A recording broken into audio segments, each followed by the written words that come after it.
E tem um outro problema que a gente deve ver esse ano nos Estados Unidos, ano de disputa pela Casa Branca, que é o seguinte.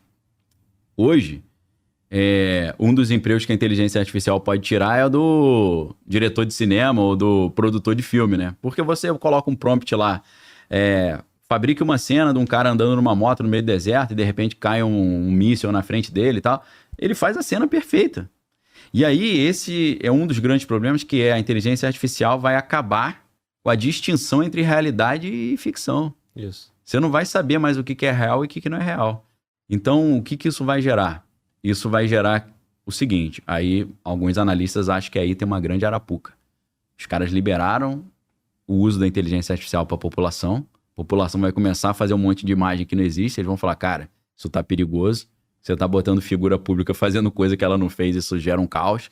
Então nós vamos impedir a população de usar a inteligência artificial e para poder usar e entrar na internet, o cara vai ter que ter uma biometria para ele provar que ele não é uma inteligência artificial e para, se ele fizer uma imagem fictícia que prejudique alguém, a gente conseguir chegar nele e punir o cara.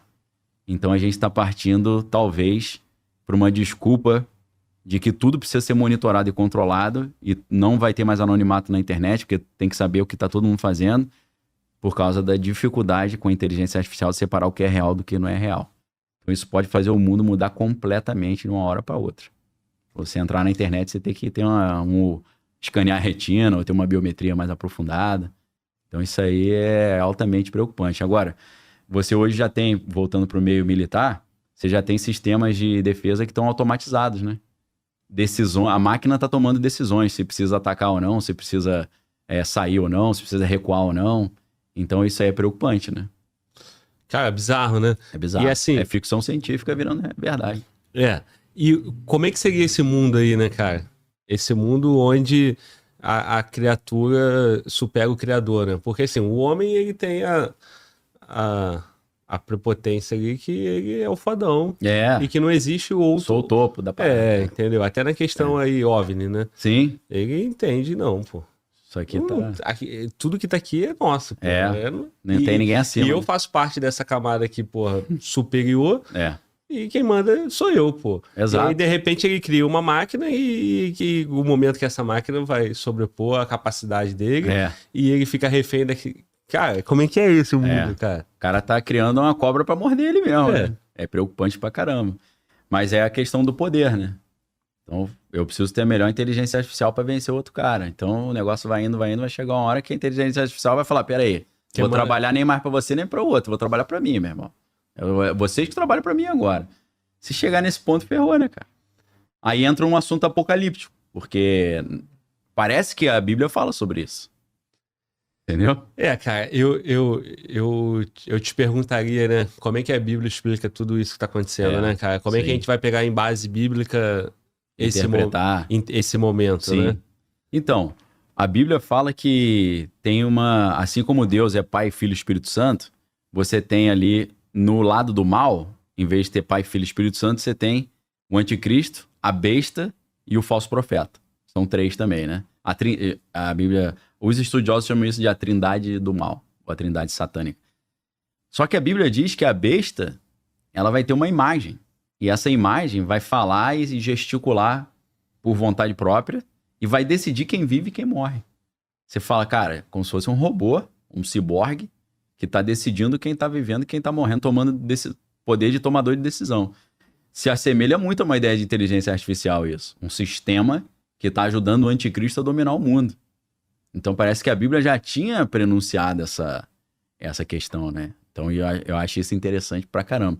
Um outro aspecto que a Bíblia parece estar se cumprindo, a Bíblia diz que quando Deus derramar a ira dele sobre a humanidade, para punir os erros da humanidade, os poderosos da terra vão se esconder em cavernas embaixo de montanhas. Aí você vê o bunker lá do Mark Zuckerberg e tal, né? Fora os bunkers que o exército americano tem, né? Sim. Eles chamam isso de DUMB, DUMB, Deep Underground Military Bases, né? Bases militares no profundo do solo. Então você tá vendo a Bíblia se cumprindo ali claramente, né? E é nesse momento em que Deus, ele intervém. Parece que chegam alguns momentos na história, Deus chegou e falou, parou. Daqui eu não vou permitir passar, não.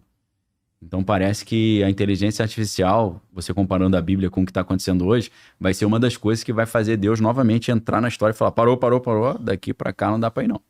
Se você perguntar qual foi a outra vez que ele fez isso, a Torre de Babel. A Torre de Babel tem uma história misteriosíssima, né?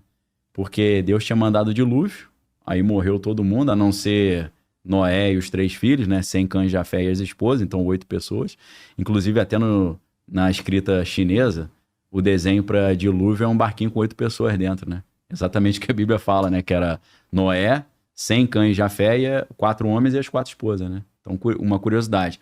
Para quem nunca estudou isso também, dilúvio é uma coisa que está em quase todas as culturas do planeta, né? Várias tribos indígenas têm essa história do dilúvio. E aí Deus mandou o dilúvio, e depois que a humanidade estava se reconstruindo, ele falou assim, olha, não fiquem todos num único lugar, se espalhem pela terra. Vai cada um para um lado, povoem a terra. Só que aí um cara chamado Nimrod, ele falou, não, cara, quero ficar aqui. E aí eles ficaram num lugar que a Bíblia chama de Península do Sinar, que tem a ver com a Babilônia, depois a Babilônia, hoje o Iraque, né?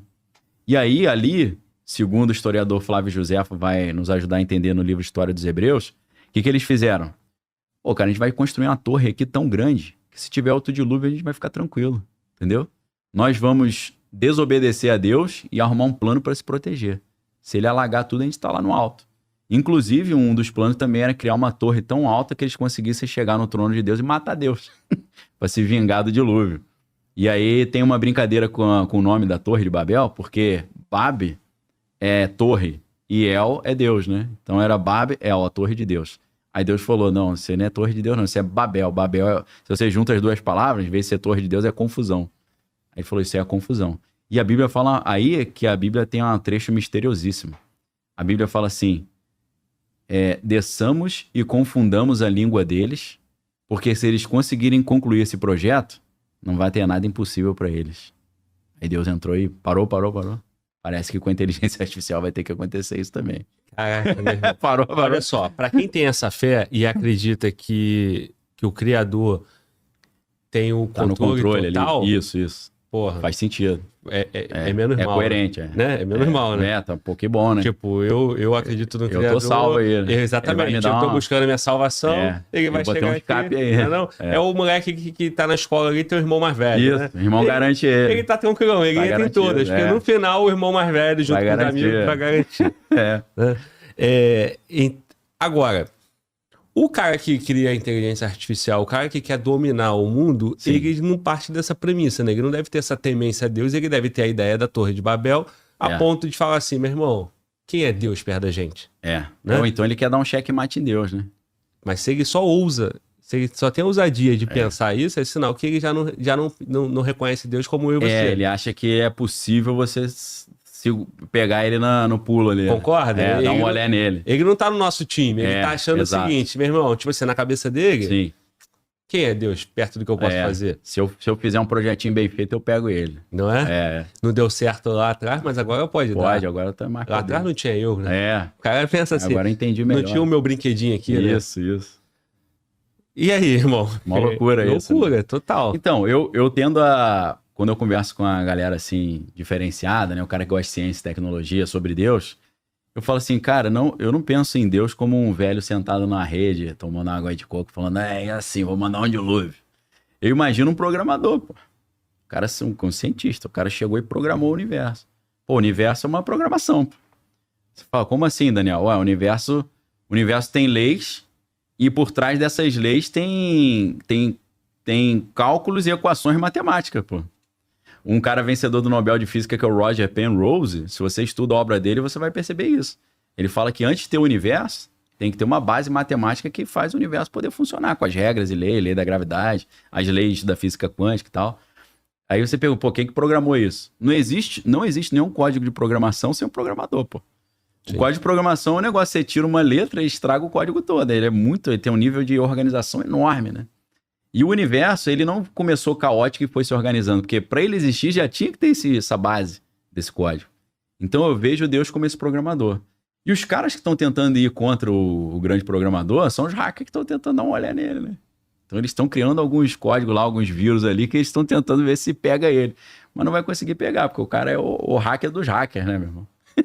Então, quando a galera não crê muito em Deus como uma figura espiritual, eu tento ir nessa ideia da programação, né? Que é o que ele consegue visualizar. Pra poder fazer sentido pra ele. A crença dele. Né? Porque você fala, cara, e se tem um cara, um gênio gigantesco aí que programou esse universo? Isso não é impossível, é possível, pô. A inteligência artificial pode criar um outro universo se eles entenderem como é que isso funciona, pô. Sim. Se ele chegar com um QI de 1 bilhão, pô, ele vai conseguir, pô. Exatamente. E aí, se o cara não entende na questão espiritual que Deus é o criador de tudo, tá no controle. né? Que é um velhão lá, barbudo. Não, eu digo o seguinte, o ateu, né? O cara que entra na questão ali, cara, não dá pra provar Deus, não dá pra provar a ciência, por exemplo. Sim. Essa tua discussão tem analogia aí, né? A forma como você construiu o raciocínio, o cara para pra pensar. Sim. Eu não sei, mas eu vou me dizer o seguinte. Meu irmão, você tá quanto tempo desenvolvendo essa inteligência artificial aí? Entendi. 20 anos? E você é o bambam, o picão, que tá 20 anos. Aí. Meu irmão, pode ter um programador lá que já programou a gente. Que tá só 2.000 anos, muito mais que isso. A gente tá no jogo dele. Se a tua tá com QI de 600, a dele tá com 1 bilhão. É isso aí. Quem é tu? Imagina o QI infinito. É isso, cara. Sinistro. E aí, dá pra você interpretar até a batalha espiritual nesse sentido. Por quê? Batalha espiritual entre o bem e o mal, né? Tipo exorcismo, né? Expulsar demônio. Por quê? Você pensa assim, cara, até então a gente achava que a inteligência só existia no cérebro, né? Ou na base do carbono, né? Na base orgânica. Sim. Mas com a inteligência artificial, você vê que ela pode estar no silício também, né? Ou que a silício é a base da computação. Ou na nuvem também. Ela não precisa estar no sistema orgânico de carbono, como somos nós. Então pode ser que os anjos sejam inteligências artificiais que funcionam no vácuo, sei lá, etéreo, entendeu? E essa inteligência artificial, quando consegue hackear o corpo de alguém, aí é a possessão. Possui o cara. É como um hacker que domina o computador. Ele fala, ó, agora eu dominei, meu irmão. Esse hardware é meu. Entendeu? Então é uma batalha de hackers, né? Caralho, irmão. Dá pra interpretar por esse caminho, pô. Às vezes o anjo é uma inteligência artificial, pô. É mais fácil.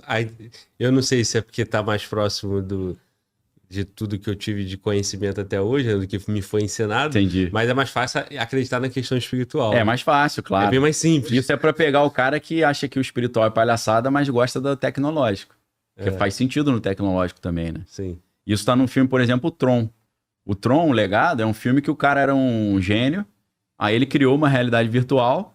Só que aí o que ele fez? Ele se transferiu para dentro dessa realidade. E dentro dessa realidade ele é Deus, pô. Ele que criou, ele é todo poderoso.